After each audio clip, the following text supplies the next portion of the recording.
पहा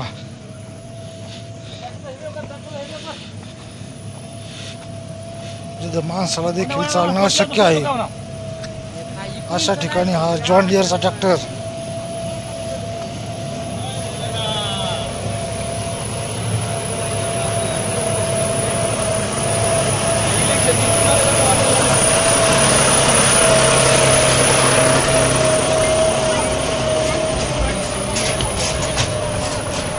चढायला देखील हा ट्रॅक्टर पहा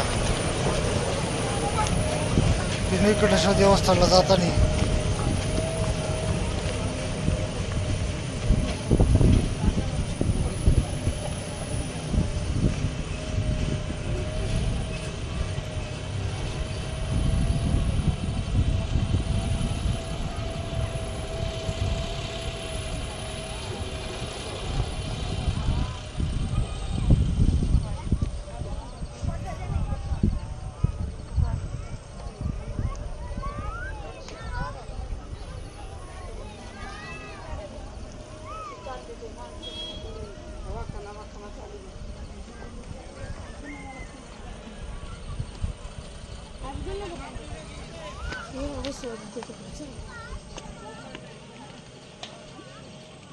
पाहिलं तर या रस्त्याला माणूस देखील चालता येत नाही. त्या रस्त्यावर न्यू हॉलंडचा एक ट्रॅक्टर आणि जॉन डिअरचा एक ट्रॅक्टर यात्रेकरूंना वर घेऊन जात आहे.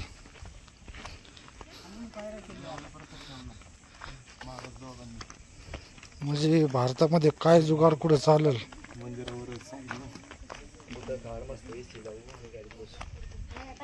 इथं सांगता देखील येत नाही. हे पहा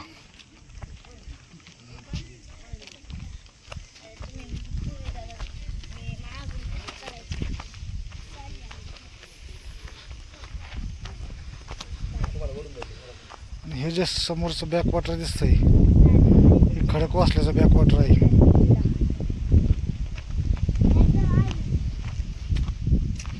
या ठिकाणी पहा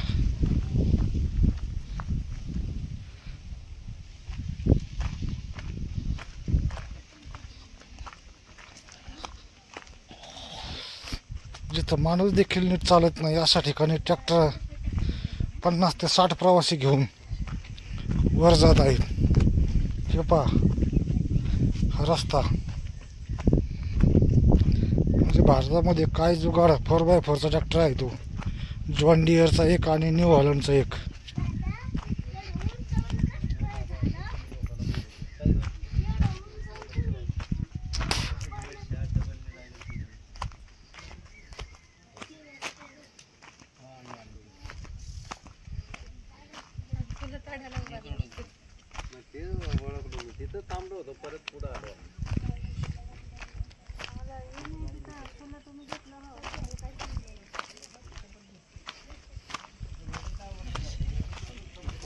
जिथं माणसाला चालणं देखील अशक्य आहे अशा ठिकाणी ट्रॅक्टर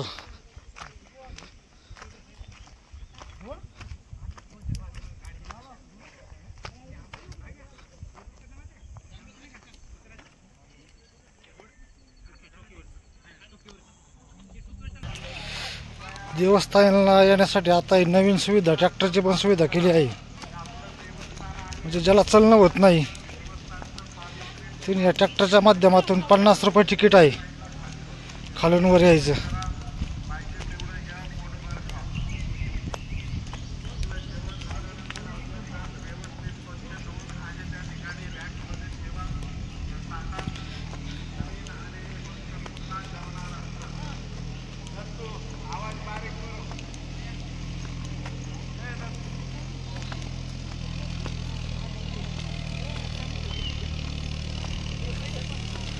हा ट्रॅक्टर आता प्रवाशांना घेऊन भक्तांना घेऊन मंदिराकडे येत आहे. म्हणजे ज्या व्यक्तीला चालणं होत नाही अशा व्यक्तींसाठी फक्त 50 रुपयामध्ये खालपासून ते मंदिरापर्यंत हा ट्रॅक्टर सोडत आहे. तुम्ही पहा त्या ट्रॅक्टरची पण काय कसरत लागली. हा इतका तेज म्हणजे चढ हा 4x4 tractor, 4x4 new Holland tractor आहे. हे प्रवासी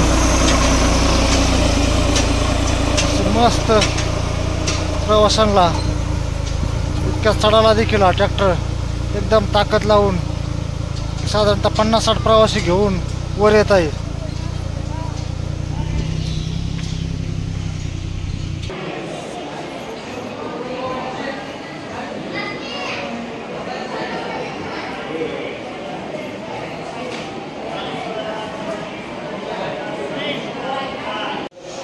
अशा मनमोहक मूर्ती आहेत.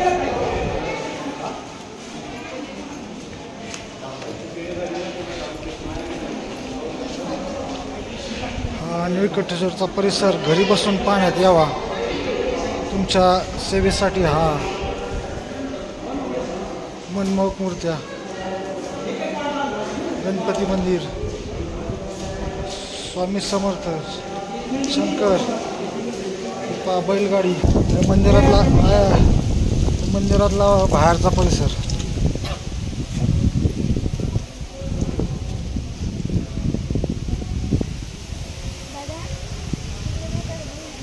इथं आल्यानंतर असं भरपूर वारं आणि विशेष म्हणजे हा कधी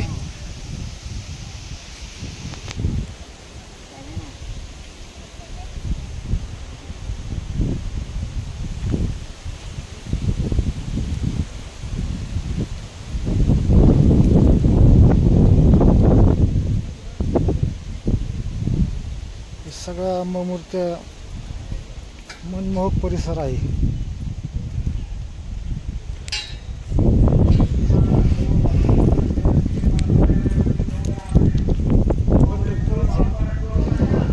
पुण्यापासून 30 किलोमीटर अंतरावर आणि निसर्गाच्या कुशीत बसलेलं हा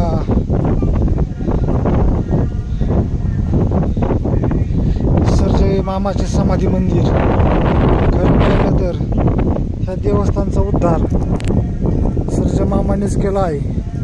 त्यांना ते वन विभागात कामाला होते आणि त्यांना झाडाखाली झोपले असताना हे त्यांचं समाधी मंदिर.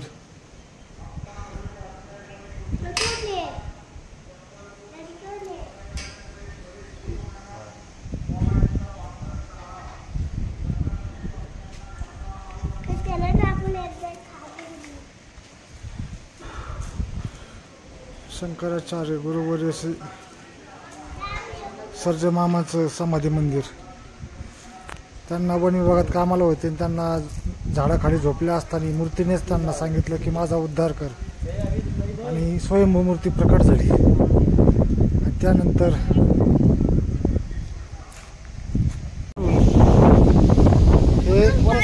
हे अलीकडलं जे धरण आहे वरसगाव.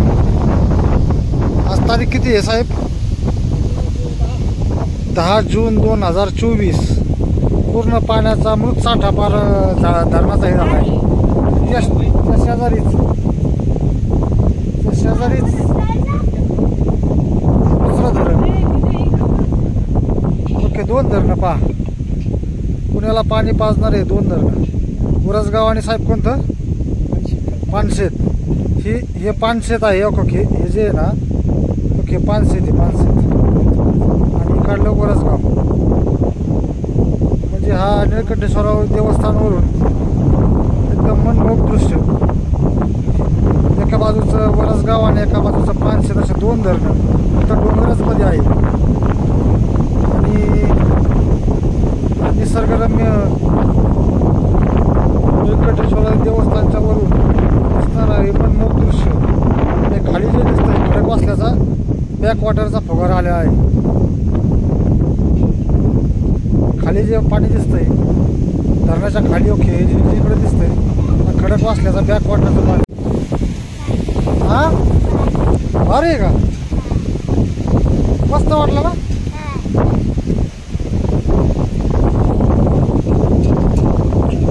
सगळ्या अशा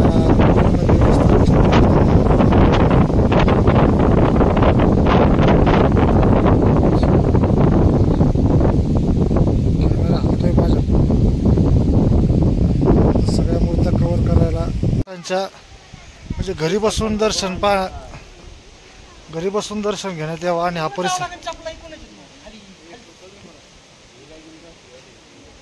परिसर तुम्हाला पाहायला मिळावा यासाठी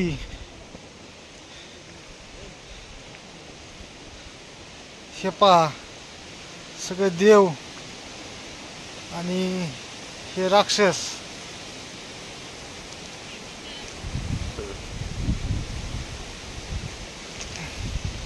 तेहतीस कोटी देव एकाच जागेवर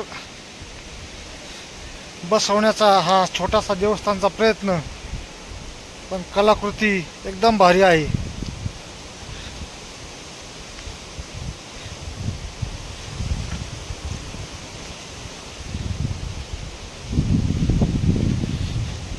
म्हणजे ह्या कलाकृतीतून दाखवण्याचा प्रयत्न केला आहे आणि संबोधण्याचा एक कुंभकर्णाला जागवण्यासाठी हा म्हणजे क्षण आहे आणि तो क्षण कलाकृतीमध्ये मस्त असा हे केला आहे. कुंभकर्णाला लाडूचा भोज जेवणासाठी ही पुतना राक्षसी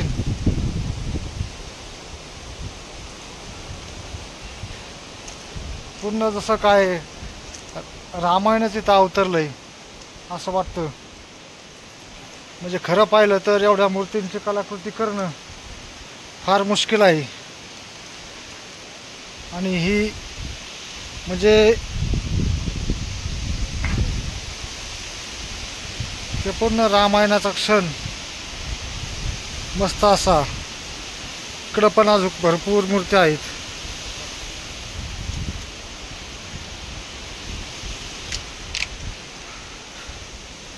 हा टोटलवर मंदिराचा गडावरील दृश्य आहेत. हे दृश्य तुम्हाला घरी बसल्या पाहण्यात यावा यासाठी हा प्रयत्न करीत आहे.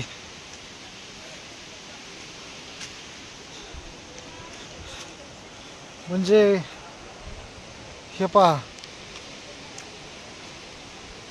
हा टोटल परिसर मूर्त्यांनी असा गजबजून गेला आहे की जिकडं पाहावा तिकडं हा मूर्त्याचा साठा. मी तुम्हाला खरं पाहिलं तर जास्तीत जास्त दाखवण्याचा प्रयत्न करत आहो.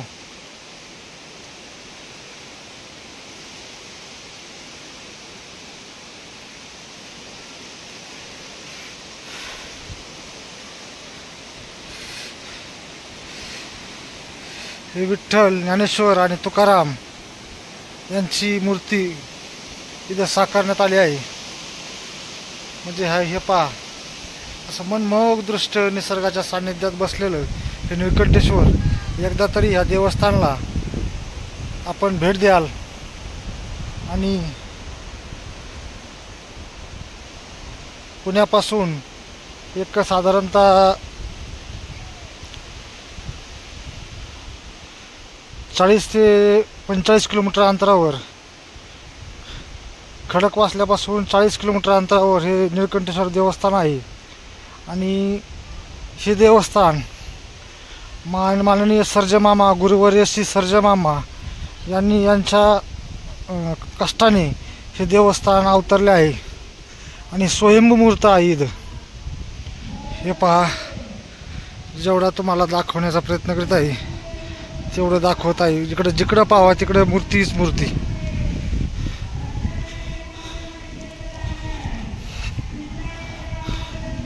आणि इथं कंस्ट्रक्शनचं काम देखील चालू आहे. हे जे साहित्य दिसतंय, हे साहित्य या जागेवर आणायला फार मेहनत करावी लागते. कारण या जागेवर येण्यासाठी आता तरी ट्रॅक्टरची सुविधा आहे. पहिलं ह्या जागे म्हणजे हे जे इथं अन्नछत्र पण चालतं. ज्याला कोणाला देणगी द्यायची आहे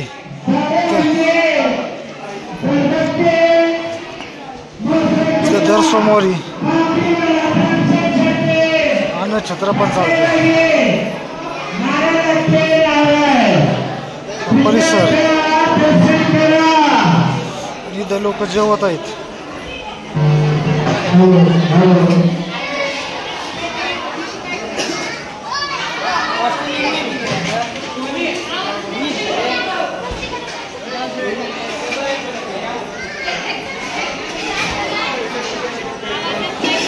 स्वतः ताट घेऊन आणि स्वतः धुवून लोक जेवत आहेत. इथं असा प्रसाद दिला जात आहे.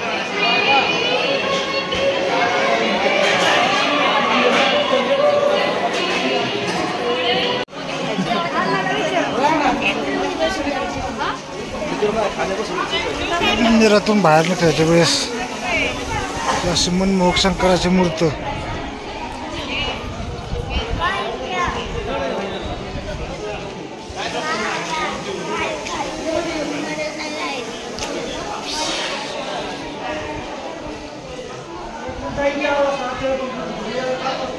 छोटू सरकार कसं काय वाटलं हा?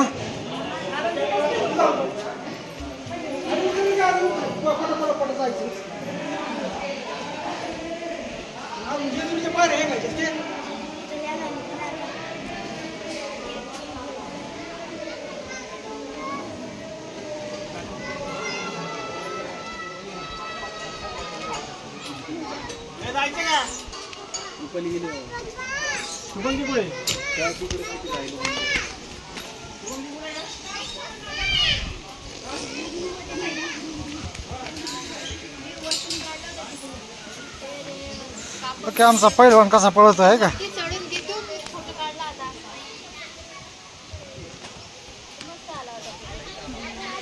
हे नंदी, हे अष्टविनायक, अशा सगळीकडे मूर्तीच मूर्ती. ओके, आमच्या मॅडम. आणि इथं देवस्थानचं पिण्याच्या पाण्याची व्यवस्था पहा. इतका डोंगराव देखील इतक्या उंचावर हा पाण्याचा साठा, हे देवस्थानला पाणी पिण्यासाठी वापरलं जातं. म्हणजे काय निसर्गाचा चमत्कार. इतक्या उंचावर देखील एकदम स्वच्छ आणि काळभोर पाणी आहे.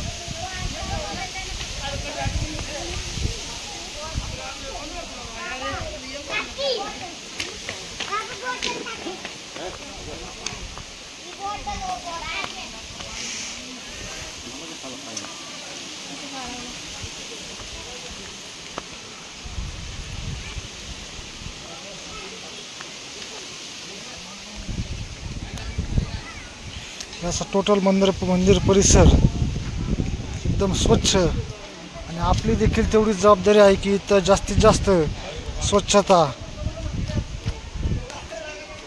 ही शंकराची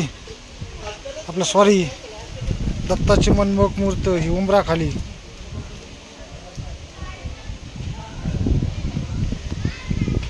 हे आपले सर्ज मामा यांनी ह्या देवस्थानचं यांना प्रसन्न झाले आहेत शंकर.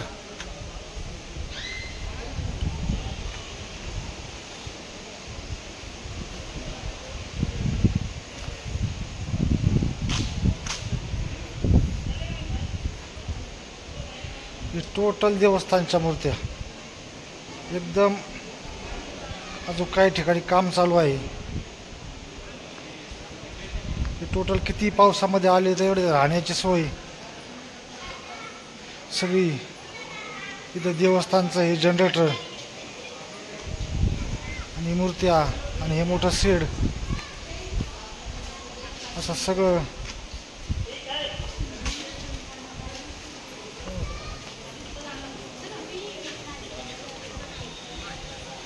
नवनाथ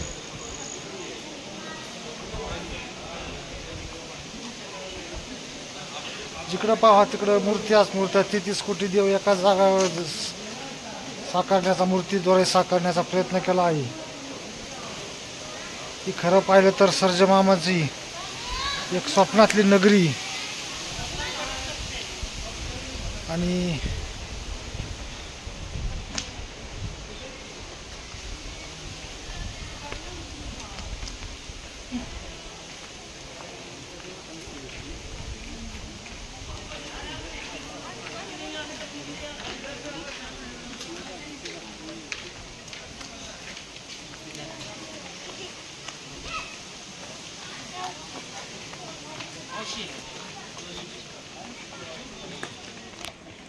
स्वागतालाच असे हाती.